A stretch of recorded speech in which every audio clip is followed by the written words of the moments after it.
Hello and welcome back everyone. This is Dakit Padama. This time we will be discussing how to formulate the SOP or statement of the problem of your research paper. Specifically, we will be using this particular research title sample. The relationship between the use of artificial intelligence tools and the writing proficiency of college students, a quantitative analysis. So let's start by establishing the basis. Ano ba ang basihan ng statement of the problem? Before we start formulating the SOP, where should you anchor? Saan nyo dapat hugutin o pagbasihan yung tinatawag nating statement of the problem? If you were able to follow my other YouTube videos on research writing, you will already be familiar that the SOP should be based on the research title. The research title. So you have to go back to your research title. What is your research title? How would you establish the basis for creating the SOP through the research title? The statement of the problem, ang SOP ninyo ay mga tanong should be in the form of questions that should help answer the objective of your research. Again, this is how you establish the relationship of the statement of the problem to your research title. Whatever questions that you will formulate in your SOP should help answer the objective or the goal of your research. So, with that in mind, we will now go to the formulation of your statement of the problem. If you are going to look at our sample research title, the research title was created in the simplest form just for the purpose of this video discussion. So we can still improve the research title by removing quantitative analysis. So you do not need to indicate that this is a quantitative analysis. So your research title will come out as this: the relationship between the use of artificial intelligence tools and the writing proficiency of college students. We can still improve this. You do not need to indicate the terms, the relationship between. So instead, you can remove that and then just start with the use of artificial intelligence tools and the writing proficiency of college students. Again, based on our previous video discussion, one of the characteristics of a good research title is that it should be specific. So, if you are considering the ethical issues that is entailed if you write the specific name of the school, then by all means you can use a generic term. So you can use college students, or if you want to specify by indicating the degree or the program or the course, like computer science students, then by again you can do that. So you only need to make sure that the no ethical issues are violated in placing specific names of institutions or even programs related to the school where you are conducting your research. So you have to check with whom, with your advisor. You have to check with the school where you are conducting your study. If they give a go signal and then they do not see anything wrong with placing their names, then that's the only time that you can include the name of the institution in your research title. So again, that is just a segue before the start of our discussion, and that is how you can still improve this sample research title that we will be using for this particular discussion. Now, moving on to our discussion, the formulation of the statement of the problem for this particular research title, we now go to the different parts of your SOP. Yes, you heard it right. There are two parts of your statement of the problem. And this is what we call the general problem. This general problem, and the other part is what we call the specific problem.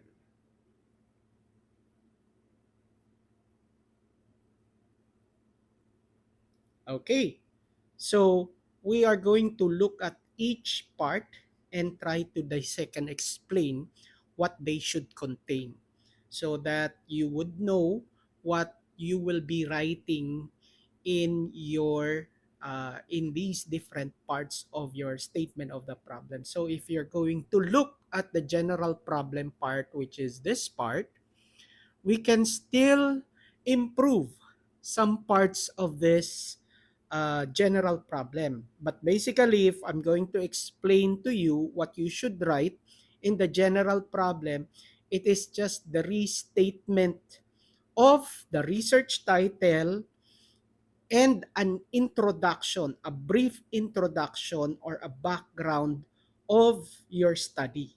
So you start with a brief introduction and background of the study in the first paragraph, and then you have to move on to the next part by stating the objective of your study.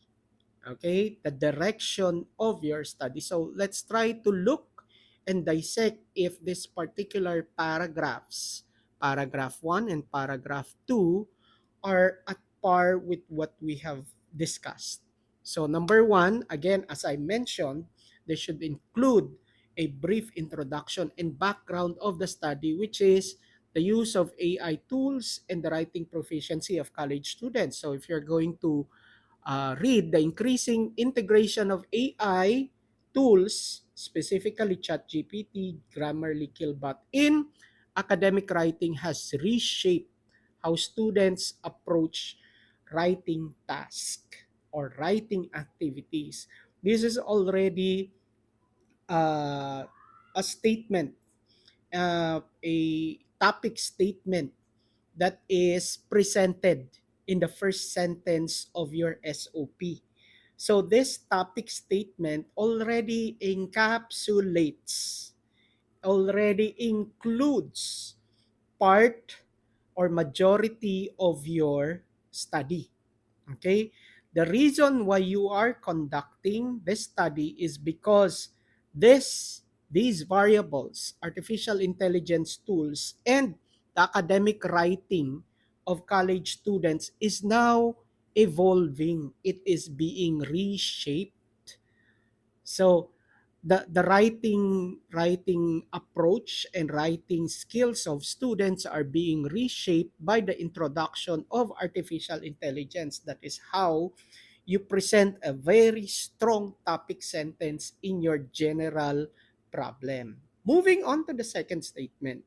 The second statement. These tools, this is just a follow-up of the topic sentence. The tools that were discussed in the first sentence offer immediate feedback on grammar, coherence, vocabulary, and organization, raising questions about their impact on actual writing skills. So there is a very strong uh, group that questions the legality, the morality of using artificial intelligence tools in writing. Is that even morally correct? Is that even proper? So again, you are still arousing and basing another argument based on the topic sentence through the second sentence. Okay, again, raising questions about their impact. What is there? the use of AI tools, their impact on the actual writing skills of students. So again, this is check. You can use both of that because this still is part of the direction of your proposed research title. For the last sentence, while some educators, perspective of educators, view AI as a learning aid. So there is already a division.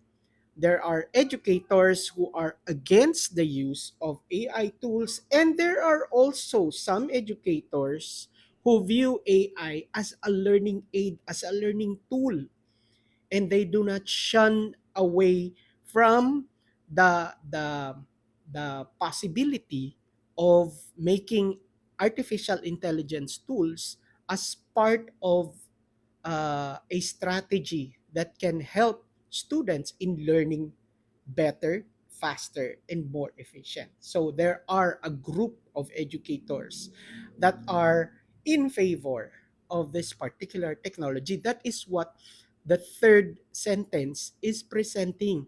So others express concerns about students' potential over dependence. This is the other side of the spectrum. Those who doubt and are skeptic of the use of AI in writing skills and diminish critical engagement in writing. So these present the two sides of the coin that is all encapsulated in the first paragraph. Now, for the second paragraph of the general problem, do you remember what we discussed earlier? That the general problem should include the use of your research title in the discussion and presentation of the goal and objective of your study. Ulitin natin, ang research title nyo dapat isasama ninyo sa discussion ninyo ng second paragraph kung saan sinasabi ninyo na ang research ninyo ay gustong malaman ang mga sumusunod. So let us try to check if this particular research title was included in the discussion in the second paragraph. So this quantitative study aims to investigate the relationship between the frequency of AI tools usage or the use of AI tools. So in this particular statement, it already specified that the AI tools use or the use of AI tools will focus primarily on the frequency. Gaano kadalas ginagamit itong AI tool sa pagsusulat.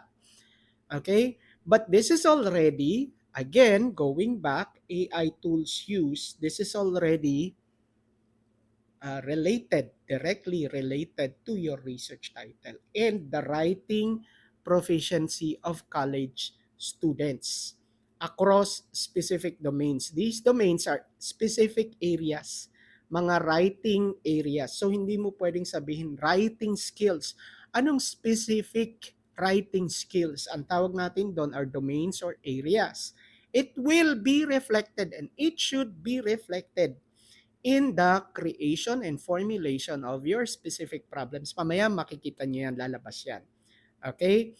So, to continue the writing proficiency of college students across writing domains. So, writing proficiency of college students is also reflected on this part.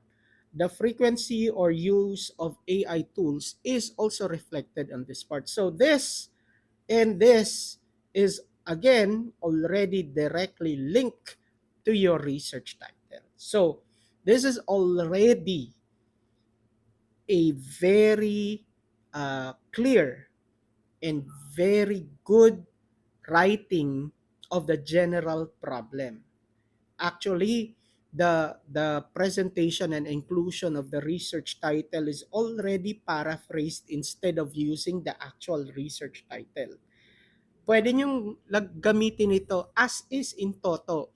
The goal of the study is to establish the relationship between the use of, you already used the title as is. The goal of the study is to establish the relationship between the use of, I only added a few words and then that's it. You can use that. Okay, that is also valid, but this one is more presentable, professional, scholarly, paraphrasing your research title and including it in the discussion. Again, the general problem should present the goal and direction of your study. So, through the use of structured surveys, standardized writing assessment, these are the tools that can be used or that will be used in this particular study. Again, there are still areas wherein you can improve, as mentioned earlier, this particular part of your general problem. Specifically, you can remove quantitative study because in the method of the study you are already going to present if your study is quantitative or qualitative. So you can just present a general term. This study, this research aims to investigate.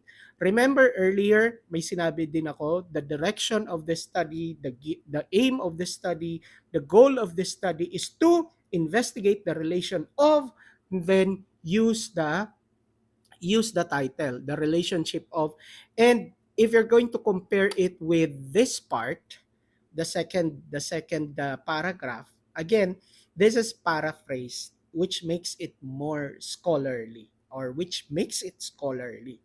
Okay? So another that you can use in order to improve this is that you do not need to, may mga nakikita kasi ako, nilalagay pa nila dito yung instrument which is the second sentence. You do not need to include this. This is already the instrument that you will be used in gathering your data. So this is just a presentation of the general problem. You present the goal, the aim of your study, which is already encapsulated in the first sentence. So now, ladies and gentlemen, this is now your general problem. Okay, so this is already a big check. Okay, now for the second part of our SOP or statement of the problem, which is what we call the specific problem. So how do you write the specific problem? So you start with the term specifically. So we can already agree, everyone can already agree that when you use the term specifically, this is now already the starting point of your specific problem. Specifically, the study seeks to answer the following research questions. Remember, this is very important.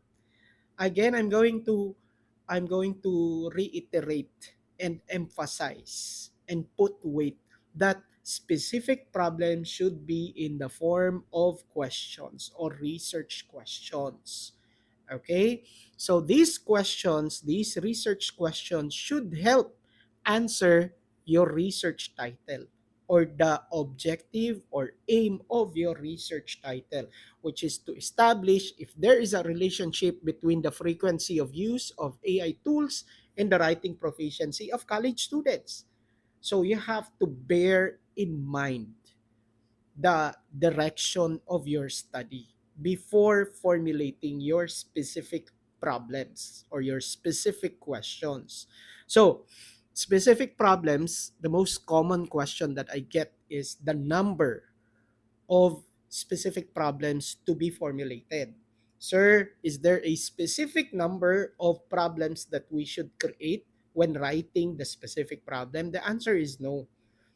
It can be two or three depending on the type of study that you are conducting or depending on the type of method or research method that you are using. If it is quantitative, qualitative, if there is really a need to include that, then by all means you should include that in your formulation of your specific problems. But again, the basis for the writing of your specific problem, saan ba kinukuha yung mga tanong dito sa specific problem? It should be based on the general problem. And the general problem is based on the research title. So the specific problem should be based on the general problem, and the general problem is based on the research title. That is the relationship of these parts that we are discussing. So going back to the specific problems, remember we mentioned the different domains in writing. It will now be included in the formulation of your specific problem. So number one, the first element, the first variable that is reflected in your research title is the use of artificial intelligence tools. Another variable is the writing proficiency of college students. So this is variable one, and then another variable, variable two. Okay, so I am establishing these variables because we will be using them in the formulation of your specific problems. So number one is in relation to the first variable. So let's just write right. Okay, variable one, and then this is variable number two. Variable one is the use of artificial intelligence tools, and variable two is the writing proficiency of college students. Okay, now after establishing that, we go back to our specific problems. So if you're going to observe, just observe what is already presented in front of you. So number one, this is based on variable one. You ask. Sabi natin, di ba, ang specific problem should be in the form of questions. You ask, ano o gaano kadalas? Ano yung frequency? Hindi how often. Okay? As much as possible, you avoid using how because it is more complicated to answer, and medyo mas malayo siya sa quantitative approach as compared to the use of what. What is the frequency is more quantifiable. What is the frequency of AI tool usage among college students in relation to the writing domains? Okay? Specific writing domains. Again, if you remember earlier, in our discussion, in our introduction, there are different areas of writing domains. So some researchers just use the general term writing domains. But if you're going to again make it scholarly, you have to specify what particular writing domains are you trying to focus on, what writing domains are you trying to target on, di ba? So, the writing domains in our example are the following. So, pag sinabing writing, meron siyang grammar and sentence structure. If you already have this one, SOP, specific problem one, then this one, this is more on the technical side. This should be 1.1. Okay? And then another domain or area in writing is vocabulary and word choice. So this should be labeled as 1.2 and so on and so forth. 1.3, coherence and cohesion. 1.4 for organization and development. And 1.5 for mechanics. Okay? So these are the areas, and this should be indented like so. Okay, so this is how you present your specific problems based on variable one, okay, which is the use of artificial intelligence tools. The next part, specific problem number two. So what is the level of writing proficiency of college students? So the term that we always use is ano yung mga pagbabanggain ninyo. So you're trying to establish the relationship between variable 1 and variable 2, artificial intelligence tools, and the writing proficiency of college students.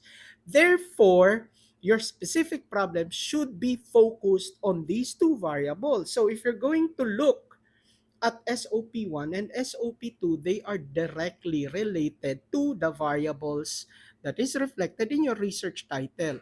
Frequency use of AI tools usage among college students, and the other one is the level of writing proficiency of college students. Again, to continue on the specific problem number two, just like what we did in the specific problem one or specific problem number one, we use the different domains in writing. So, we are also going to implement the labeling. So if this is specific problem number 2, therefore this should be 2.1, and this is 2.2, this is 2.3.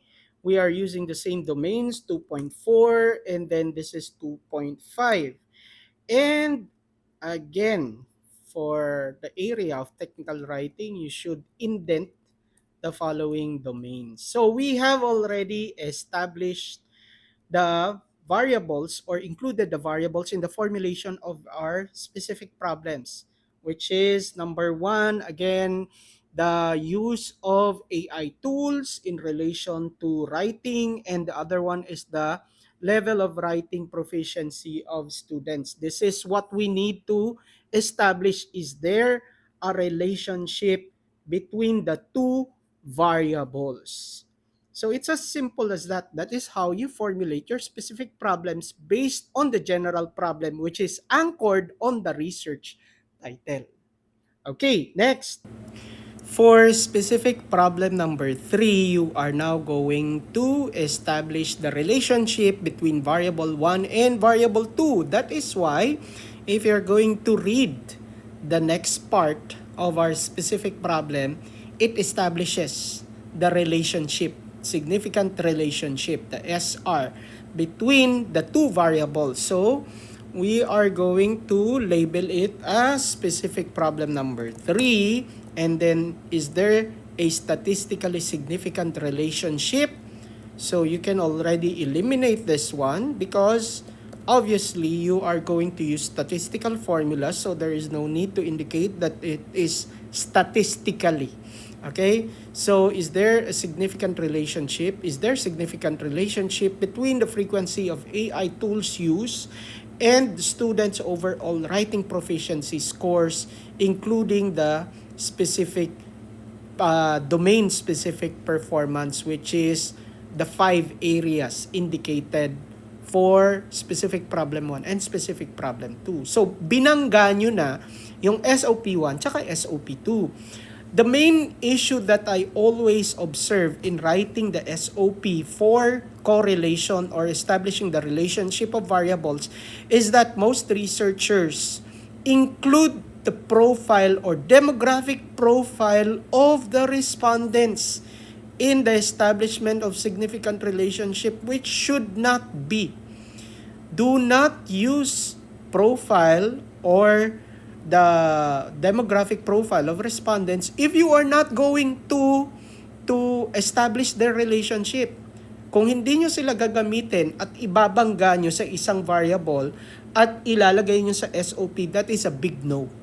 Okay? Again, I am going to repeat and reiterate, do not include demographic profile of respondents in your SOP if you are not going to use that to establish significant relationship with another variable. Kagaya nito, yung dalawang variable natin dito naka-reflect. Ito, ano-ano yung mga variable natin dito? Ayan, yung sinabi natin kanina.